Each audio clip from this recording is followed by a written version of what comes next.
Welcome, everybody. We are here. I'm here with Jeff Mudrick. As you know, Jeff does mortgages, and we are going to share good news with you today about the Bank of Canada rate announcement. And we're going to have a conversation about this. And what does this mean for you? What are the goods? What are the bads? And we'll kind of dissect what this means. And we'll go from there. So, Jeff, welcome back. I love having these conversations with you. And so the Bank of Canada made their big announcement. Let's chat about that. What an awesome day. What an amazing Wednesday where we've been waiting over 4 years for the Bank of Canada to reduce prime rate. And today's that lucky day. Yay. The Bank of Canada has reduced interest rates, or essentially reduced the overnight lending rate by 0.25%. So there's kind of three main ways that people are impacted by this. One, if you have an adjustable rate mortgage, which is a type of variable rate mortgage, you will see payments decrease. And I'll tell you about how much in a second. Number two, if you have a true variable rate mortgage, you will see more of your monthly payment go towards principal and a little bit less go towards interest, which is great. If you have a line of credit, you're also going to see your payments decrease. And we'll talk about how much decreasing. Yeah, as well. And for this really helps anyone. Like if we're doing bridge financing, it's going to be less expensive. There's a whole bunch of different scenarios where clients are winning because of this Bank of Canada announcement. Perfect. And so I think what I've learned with chatting with you over the years now is with an announcement like this, the fixed rates are not, this is not affected by the fixed rates, and people, I don't think, understand that. So maybe can we break that down a little bit on what that means for the fixed rates? Because this is really pertaining to the variable rate. You got it. Yeah. So when the Bank of Canada makes their announcements, and what we're going to see on TV for the next 48 hours is going to be interest rates have fallen. It's true, but only variable fluctuating interest rates have fallen. Anyone who has a fixed rate mortgage, there's no changes. Anybody who is planning to buy a property, fixed rates did not go down today. Fixed rates have remained the same. Fixed and variable rates rise and fall based on two different factors. So while the Bank of Canada lowered the overnight lending rate, that statement does not lower fixed rate mortgages. But what the Bank of Canada said, what their announcement said, did affect how fixed rates are priced. And we see that we've seen a fall in the bond market this morning, which is great. Mm-hmm. Because hopefully that will eventually mean that fixed rates are going to come down as well. Probably very short term, and there'll be something else more information that pops up that will increase the bond yield market. We haven't really seen fixed rates rise or fall over the last 3 months, any significant amount. Right. And so how often, so if someone wanted to know what the fixed rates were, where do they go to see those? Like any mortgage calculators, online kind of thing? Yeah, I would. You can look there. I would say it's a little, the online calculators are kind of what they are. They're online calculators, so they're not accurate all the time. But if you are looking at an online calculator with a reputable lender, the Canadian mortgage app is what I have. Great. It's great. Yeah, for sure. But if you recognize who the actual lender is, then that will be a pretty good idea of the rate. If you're seeing these lenders who you've never heard of, then there's a reason why they're anyways. So in order to find out what current fixed rates are for your actual scenario, you got to talk to a broker, or if you're working with somebody at a bank, you just got to shoot them an email and exactly.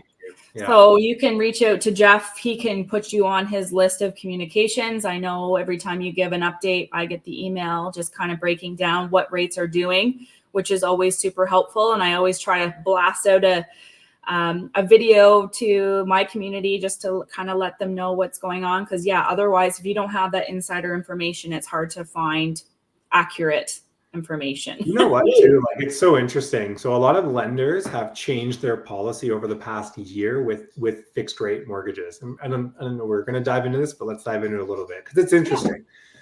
So a lot of times over the past, since COVID, 4 years ago, a lot of the times lenders would increase and decrease their fixed rate mortgages every couple weeks based on what the heck was going on in the economy. Right. However, more recently, we've noticed a trend where certain lenders are not increasing or decreasing their posted rates that we see. Essentially, what they're doing is offering rate exceptions. So if I'm submitting a deal for a client at, and if a client says, oh, I see rates are around like 5.5, I'm like, sure, like that's the absolute ceiling that we'll get. But depending on the day we apply, what's happening in the market on that day, we're likely going to get a lot lower than that. But lenders just don't want to, because it's a big headache on their end to increase and then decrease fixed rates. So instead they're doing these like rate exceptions. Right. So that's kind of like the insider deal of the day kind of thing. That's pretty much it. You got it. Yeah. And so obviously with this rate decrease, if you are getting a variable rate mortgage, now would be the time to requalify. Yeah. Look at new numbers, I guess. You got it. So the way that qualifying for a mortgage works is you take whatever interest rate is available at that time and you add 2%. And we have to the back end, you got to qualify based on that number.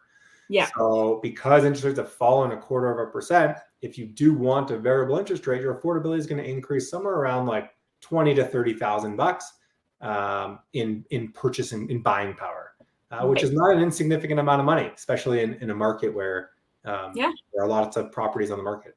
If you could get that competitive edge, and I actually did see a property went for, I think it was 30 grand over. And I was like, that's something I have not seen in a long time. I have not seen that in a while. So I think a lot of people were looking forward to this, or were really curious and interested in this June 6th announcement. And to be honest, I am shocked that they actually lowered it. I know there was a lot of talk earlier this year that, hey, it might be April, it might be June. In my mind, I was like, there's no way until September. Yeah. But they did it. I think that was the last conversation we had. I think you were saying we'll probably see something happen in September. But I mean, it's never a good thing, essentially, because that means the economy's bad, right? But that's like the double-edged sword, right? Like the Bank of Canada announcement said, the economy is not doing well at all. This is why we have to do it today. And if the economy continues as is, we're going to see more rate decreases by the end of the year. Right. And so, which is kind of good for those like myself and, other people whose mortgages are coming due in 24 and 25 or 26 or whatever. There is a lot of people with mortgage renewals coming up. 2.1 million people. 2.1 million. That is 2.1 million mortgages coming up for renewal in the next year and a half. Right now, I actually had this thought yesterday, and I was like, "Oh, I'll ask him on the call," because I use the Canadian mortgage app. I encourage my buyers and sellers to play around with it because I feel it's a reputable app to be using.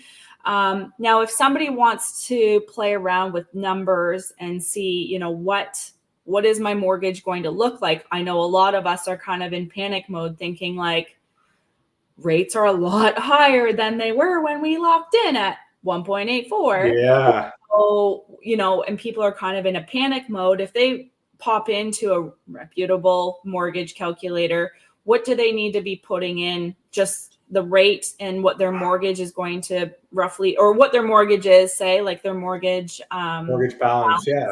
Yeah, there's a couple different ways to do it. Like a super, super simple way is exactly what you said. You can go in pretty much the Canadian mortgage app is great. You can go into most online calculators, and as long as they're a Canadian calculator, you'll get an accurate answer. The American ones, the way interest is compounded is different, so you'll get a different answer there. But if you just know your mortgage balance and what the current interest rates are, if you have a rough idea, or if you're projecting, hey, my mortgage is coming up for renewal in 2025, like mine is. Mine. If you have a rough idea on where rates are now, you can go and kind of show. And so you need three things: mortgage, remaining mortgage balance, current interest rate, and your current amortization, which is the amount of time you have left on your mortgage. Most people start with either a 25-year amortization or a 30-year amortization. So based on how long you've lived there, but based on the term length of the mortgage, if you took a 5-year term 5 years ago, you will have 20 years left on your mortgage. Right. And As long as you have those three things, principal, mortgage amount remaining, interest rate, and amortization, you'll get a pretty good idea of where monthly payments will be. So when you renew your mortgage, so this will be our first renewal on a 25-year, so that'll be 20. And then say 5 years from that, it would be 15. Like that's how you would continuously calculate, unless you completely change something or. Yeah, you got it. So depending on the term, like, yeah, if you take another 5-year term next year, then 5 years after that, you'll have 15 years left on your mortgage. But, the goal is for it to never take anywhere close to 25 or 30 years to pay off that mortgage. Exactly. It's crazy when you look at what you end up paying. It's like, oh, this is scary. I was playing around with the app the other day and I was like, 100 and what? It's pretty, you know what? It's actually really amazing. I do this exercise with clients all the time where showing them, hey, this is how much interest we'll pay over the life of the mortgage if it's 25 years and today's interest rates, because it's hard to predict down the line. Yeah. But guess what? If you make one additional mortgage payment a year, you're saving X amount of dollars in interest. And usually it's like well over $50,000 of interest alone to make one extra mortgage payment a year. Pure interest. So, and you're paying the mortgage down like a few years sooner. So there's so much like little strategy and nuances in mortgages that we can really take advantage of with not a lot of effort. Yeah. We see some like really good results. Yeah. So that's a huge tidbit, little gold nugget there, is to add an additional, even just one payment a year. Doing an additional one payment a year makes that significant of a difference long term. What we always do as well with our clients is at tax return season, we will have meetings with as many people as who want to chat about it. Mm-hmm.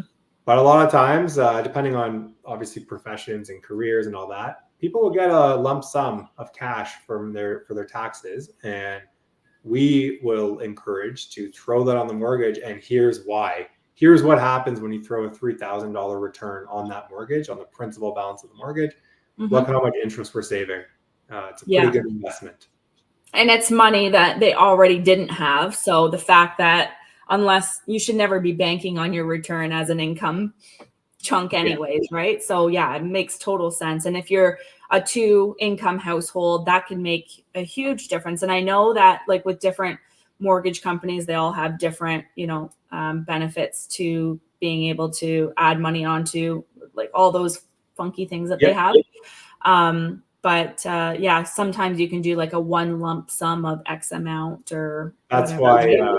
Why, the reason, just going back to an earlier conversation where if we're seeing lenders that we don't recognize on these like rate sites, the reason why some lenders might be offering, 5 basis points off of, from 4.99, you get 4.94. How amazing is that? You're saving $6 a month. That is amazing. That's awesome. Yeah. The challenging part with that is many of those lenders, there's a whole bunch of fine print that don't allow for these prepayments. They don't allow you to increase your monthly payment. They don't allow you to make lump sums. They don't allow you to change your payment frequency.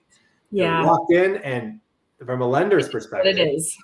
From a lender's perspective, they're like, sweet, we're guaranteed this much money. Sure, we'll take a little bit of a hit up front on interest rate, but we know we're going to get this. Where the big banks and some of the other bigger non-bank lenders allow these prepayments, which is more beneficial than the $6 a month you might save. For sure. Now, if it were 2025 and you were renewing your mortgage and it was time to make these adjustments, would you be going variable or fixed? I love variable rate mortgages, and it's not, for me, it's never just about interest rate. So it's a matter of like flexibility. And the biggest benefits of variable rates, the two biggest benefits is one, it's the smallest penalty in Canada. So should there be a dramatic life change, or should we want to take equity out of our home, or any and all thing. Anyways, there's a bunch of different scenarios. The penalty to break the mortgage is 4 times less than a fixed rate mortgage with a bank. So it's like, so the money that you would maybe potentially save with the fixed rate, if you're in a situation, I mean, you're probably still clear of. You definitely would be. And then also like you're banking on the fact that interest rates are falling. That's one of the reasons why I personally would. But if clients are looking at it from, hey, I maybe don't have the capacity for these higher monthly payments today, then it wouldn't really make sense to lock into a fixed rate mortgage.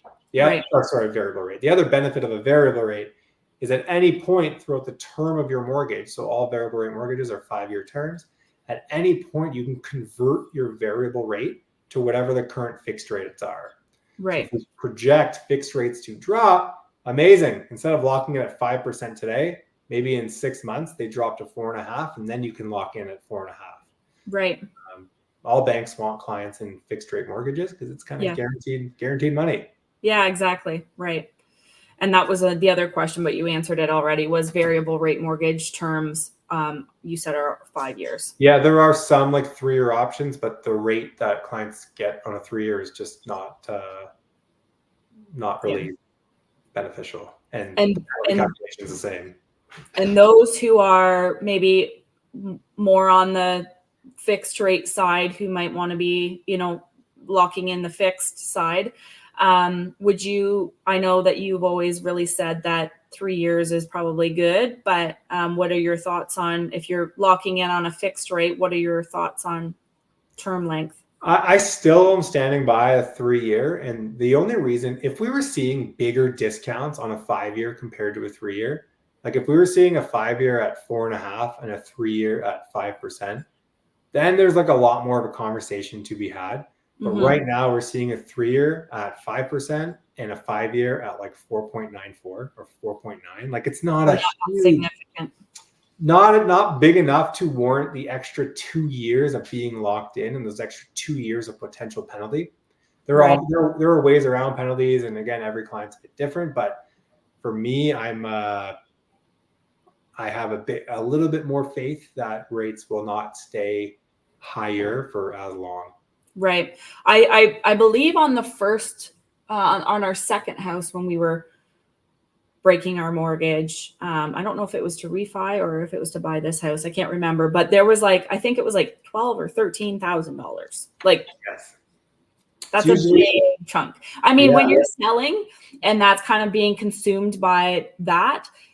But if you were like having to write a check for that, you would be like, ooh, I don't want to do that. It hurts. And like the very quick math for anyone is, if you have a fixed rate mortgage with a big 5 bank, the average penalty is somewhere between like 4 to 5% of your mortgage balance. So if you have a $500,000, this is today because interest rates are higher. This is like for real estate fees. Yeah. So if you have like your house, if you have like a $500,000 mortgage, the penalty to break your mortgage is going to be somewhere like, depending on a whole bunch of scenarios, but it's somewhere between like 20 and 25 grand. That's crazy. Penalty to break your mortgage with a non-bank lender, if you have a fixed rate, it's usually around like 3 to 3.5%. So around like 15 to 17 grand on that $500,000 mortgage. And the penalty today to break your variable rate is around like 1.5% of your mortgage balance. So way better than the fixed. $7,500. Yeah. So, but again, you're paying for it today and it's higher monthly payments. I like to think of it as like an insurance policy to yourself. Sure, I'm paying a little bit more monthly, but to avoid that potential large penalty down the line. Yeah. And that's a big deal. And the thing is people just don't seem to be educated on these things, which is why we have these conversations, so that they can be well informed and make good decisions. I get calls probably not every day, probably like 2-3 times a week from clients, just like random find me on Google, or I don't know. They'll be like, Jeff, what's your best 3-year fixed? And before we talk numbers, I'm like, oh, or what's your best 5-year fixed? I'm like, oh, how are we talking 5-year fixed? Like, talk to me about that. Well, my bank is quoting me a 5-year fixed. I'm like, why? What's the strategy behind that? Like, why does it make sense? They're like, I don't know. I just thought that's what you take. I was like, oh, come on now. Yeah, it's so important. Like, the thing is like, I was saying this the other day about life insurance because it's got me all fired up, but you go into these institutions or professionals or whatever, and you have full trust in them, because this is not what you do every day for a living. So you have full trust that I'm going to sit down with you, Jeff, and talk about my mortgage. I'm going to have full trust in you, knowing that you're going to give me the information that I need and that is best for me. Instead, when you're sitting down with these institutions and places, sometimes it's whatever is best for them, and whatever quota they need to hit is what they'll offer you. And which is really awful, because I mean, people need to be guided. And they need to have people in their corner that are going to tell them, you know what, this is not the best for me, because I'm, I've sat at so many different tables and people want to sell their house. And I'm like, you know what, with this whole scenario, the situation, you might as well just stay where you are right now. That's not the best answer for me, but that's the best answer for you. I think about it like I have a massage therapist and a physiotherapist that I am only going to them because they know exactly what they're doing and tailor their services for me. It's not, oh, everybody comes in with like shoulder pain, so we're just going to treat. It's like, no, let's the general shoulder. Yeah. Let's like figure out, why is it happening? What is going on? Which is the same tailored service that clients should need for their real estate services, their mortgage, their insurance, their financial advisor, their everything. Like everything should be tailored to specific needs of clients. And I mean, even when I got my, when we did our life insurance stuff, which ended up being a bit of a disaster, we've got it fixed now. But she basically said, like, this is what I have on my kids. And so I was like full trust. I was like, hey, if this is what you have on your family, she could have been lying straight through her teeth. I don't actually know. Like, I never asked for proof. And then, it was introduced to somebody else and they just kind of proposed a review of what was put in place. And like, I'm saving $200 a month right now on what we just kind of shifted and changed for life insurance, and I have better coverage. Yeah. I'm saving $200 a month. So like significant changes, and you have to be open to the education. You have to be open to the information, and no, you can't trust everybody, but your gut is pretty good to you. And I'm sure that when you're sitting in front of somebody, you can kind of gauge whether they're in it for them or they're in it for you, kind of thing. Oh, 100%. I was away a couple weeks ago, and I had a client reach out to say, hey, like I'm in like a tough spot, really need some help. I'm like I could not support them in that moment. So I offered some names or contacts of people who can support, along with like a list of questions to ask those people. And that prompted me to send you an email and a few other people an email being like, how would you interview a realtor? Like what information? And I got such amazing responses of questions I would never, I work in the industry, I would never think to ask. Yeah.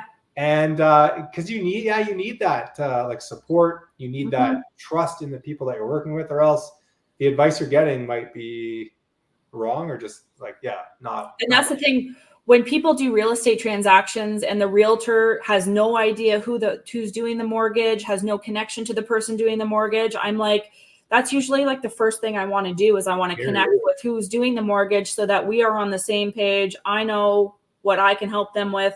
And, everybody kind of knows their roles, but we work together to make sure that the client is 100% covered in every aspect of the transaction.